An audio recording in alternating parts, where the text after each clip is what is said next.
Good morning all of you. Today I am going to explain a new topic and a new question. तो देखिए हमारे पास जो question है इसमें x, y and z are partner sharing profit and loss in the ratio of 3:2:1. इसमें हमारे पास तीन पार्टनर हैं x, y and z और जो उनका profit and loss sharing ratio है वो कितना है 3:2:1. After the final accounts have been prepared, it was discovered that interest on drawing at the rate 5% per annum. यानी कि यहाँ पे क्या है, जो इंटरेस्ट ऑन ड्राइंग रहेगा वो कितना रहेगा 5% पर annum.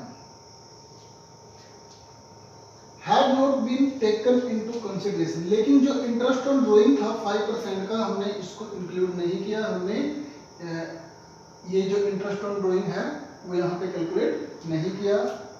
The drying of the partners were x rupees 1,50,000, y rupees 1,26,000 and z rupees 1,20,000.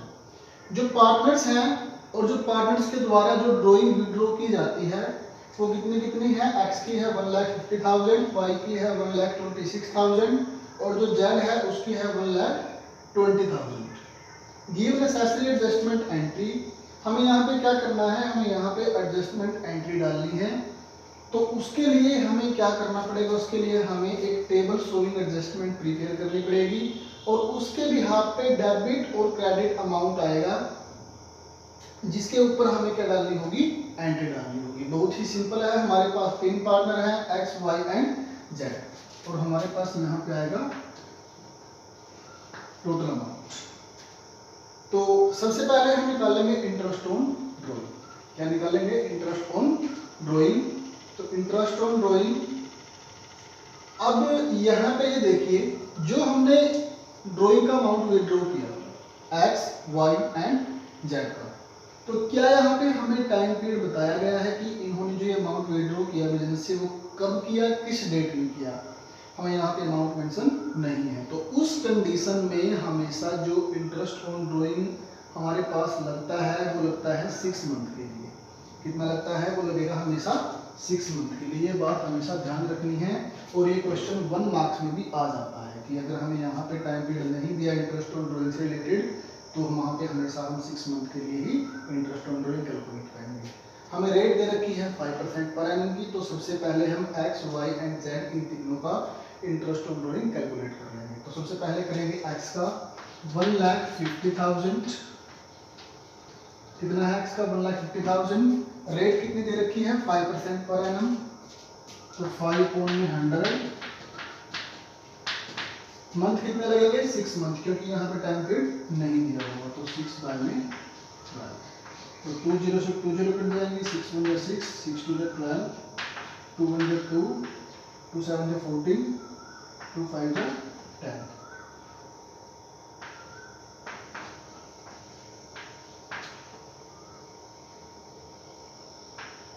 तो ये बन जाएगा 3,750.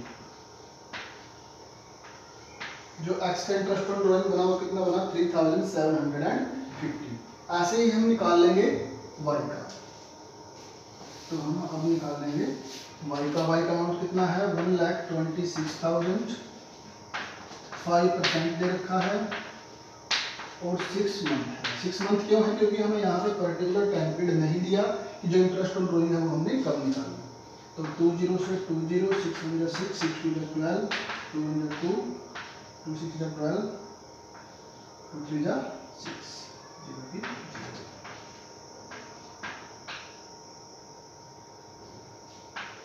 ये बन गया 3,150. 3,150. ऐसे ही z का निकाल लेंगे. z का अमाउंट कितना है 1,20,000. तो 1,20,000 पे 5% और 6 मंथ. 2 0 से 2 0,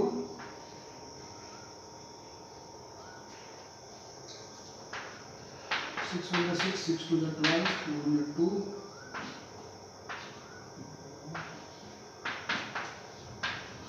ये बन जाएगा 3000, जेड का बन गया 3000। अब जब हम इसको प्लस करेंगे तो प्लस के बन के आ जाएगा ये 3363999। कितना अमाउंट बन गया? टोटल अमाउंट हमारा कितना आया? 9900। अब देखो यहाँ तक हमने क्वेश्चन कर लिया। जो ये इंटरेस्ट ऑन ड्रॉइंग है वो क्या होती है पार्टनर के लिए? सबसे पहले ये देखो, जो पार्टनर है वो बिजनेस से ड्राइंग निकालता है। ड्राइंग होती क्या है? जो अपने पर्सनल यूज के लिए उसने निकाली, उसको हम बोलते हैं ड्राइंग। तो उस ड्राइंग पे उसको अपने बिजनेस को इंटरेस्ट भी देना पड़ता है, तो उसके ऊपर जो इंटरेस्ट चार्ज होगा वो पार्टनर्स के लिए क्या होगी? इंटरेस्ट क्या होगा वो उसके लिए? वो उसके लिए उसका डेबिट अमाउंट होगा, उसकी वो देनदारी होगी हमारे बिजनेस को। तो यहाँ पे जो एक्स वाई एंड जेड है, हमने इंटरेस्ट ऑन ड्राइंग निकाले इन तीनों की, तो इन तीनों के लिए क्या है? इन तीनों के लिए है डेबिट अमाउंट। कौन सा अमाउंट है ड्राइंग का? Debit amount. तो interest on drawing debit amount है एक्स वाई एंड जेड का, टोटल है 9900। हमारे पास जो एक्स वाई एंड जेड का डेबिट अमाउंट आया वो कितना आया?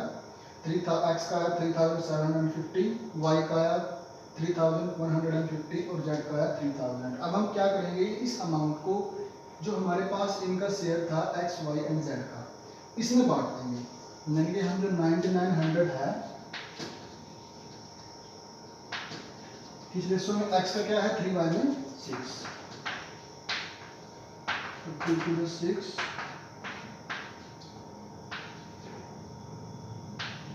तो एक्स का कितना आ गया? X Y and Z. कौन सा अमाउंट है ये? ये अमाउंट है क्रेडिट अमाउंट, हो जाएगा 4950। ऐसे ही वाई का निकाल लेंगे, तो 49 2y में 6,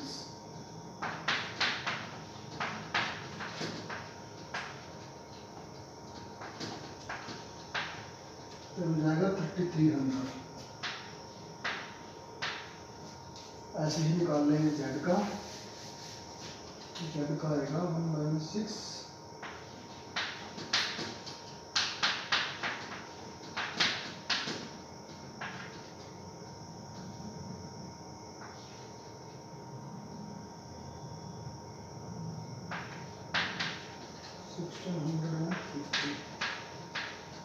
और टोटल आएगा 99। ठीक है। जो ऊपर वाला अमाउंट था ये था debit amount X Y Z का। हमें बांटना किस में है? एक्स वाई जेड में 3:2:1 में। ये अमाउंट आया इनका क्रेडिट अमाउंट। कौन सा अमाउंट आया? ये क्रेडिट अमाउंट। यानी क्रेडिट अमाउंट ये है, डेबिट अमाउंट ये है। अब ये देखो, एक्स का डेबिट अमाउंट ज्यादा है, क्रेडिट अमाउंट ज्यादा है? एक्स का क्रेडिट अमाउंट ज्यादा है। तो जब हम इन दोनों इसमें से इसको माइनस करेंगे तो कितना अमाउंट आएगा?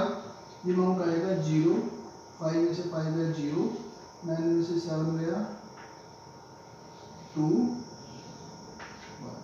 1200। यानी कि एक्स का 1200 कौन सा अमाउंट आया? एक्स का अमाउंट आया ये क्रेडिट अमाउंट। कौन सा अमाउंट बोला जाएगा? ये क्रेडिट अमाउंट। इसको हमने क्रेडिट अमाउंट क्यों बोला 1200 को? क्योंकि क्रेडिट अमाउंट ज्यादा है, डेबिट अमाउंट कम है। समझ में आई बात? जो अमाउंट ज्यादा होगा हम उसको उसी अमाउंट में डिनोट करेंगे, तो इसको हम कौन सा अमाउंट बोलेंगे? क्रेडिट अमाउंट, क्योंकि क्रेडिट अमाउंट ज्यादा है।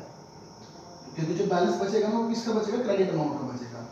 अब यहाँ पे देखो, डेबिट अमाउंट है 3150, क्रेडिट अमाउंट है 3300, तो कितना बचेगा? ये 0, 5 से बन गया 1। वाई का कितना अमाउंट बचा? 150। ये भी कौन सा अमाउंट है? ये भी अमाउंट है क्रेडिट। कौन सा अमाउंट है? ये भी क्रेडिट अमाउंट है। क्रेडिट अमाउंट क्यों है? क्योंकि डेबिट अमाउंट कम है और क्रेडिट अमाउंट ज्यादा है, इसलिए हमने इसको कौन सा अमाउंट डिनोट किया? Credit amount. अब देखो जेड का। जेड का डेबिट अमाउंट है 3000 और क्रेडिट अमाउंट है 1650। तो इसको हम कौन सा अमाउंट डिनोट करेंगे? डेबिट अमाउंट, क्योंकि डेबिट अमाउंट ज्यादा है। तो ये बच जाएगा 0,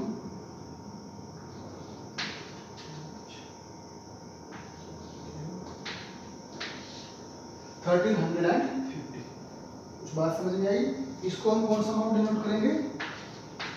डेबिट अमाउंट। तो इट मीन जो हमारी एंट्री बनेगी, जेड का अमाउंट डेबिट है तो जेड डेबिट में आएगा, एक्स और वाई क्रेडिट है तो दोनों क्रेडिट में आएंगे। एंट्री क्या बन जाएगी? अब हम यहाँ पे एंट्री डाल देंगे। एंट्री देखिए बिल्कुल ध्यान से, यानी कि जो कंक्लूजन है हमारा, जो आंसर है वो इस एंट्री में आएगा। लेकिन इन एंट्रियों को डालने के लिए हमें ये सारा वर्किंग नोट प्रिपेयर करना पड़ेगा। इसकी हेल्प से ही हम ये एंट्री डाल पाएंगे। एंट्री क्या बनेगी? जेड कैपिटल अकाउंट डेबिट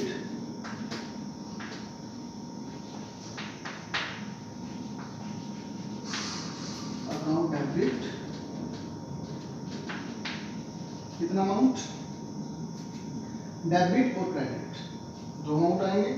तो डेबिट में कितना आएगा और क्रेडिट में कितना आएगा?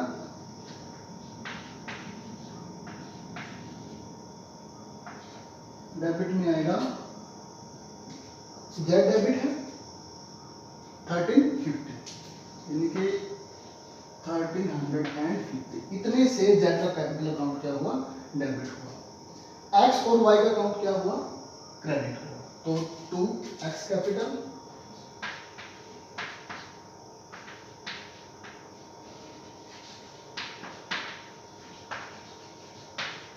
कितने से? 1200 से। 2y कैपिटल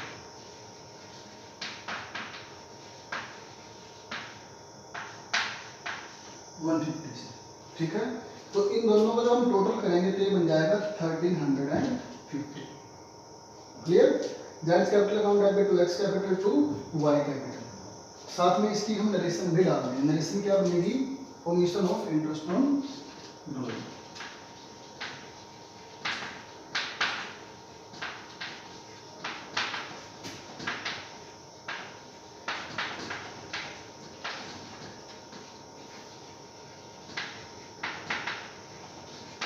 एक बार दोबारा देख लीजिए। इंटरेस्ट ऑन ड्रॉइंग ये है डेबिट अमाउंट और ये है क्रेडिट अमाउंट। एक्स और वाई का क्रेडिट अमाउंट आया था, जेड का डेबिट अमाउंट आया था, तो जेड जाएगा डेबिट में और दोनों जाएंगे क्रेडिट में। एंट्री क्या बन जाएगी? Z capital account debit to X capital to Y capital. Clear? तो बहुत ही इंपॉर्टेंट क्वेश्चन है, बहुत ही इजी है, इसको कर लीजिए। थैंक्स।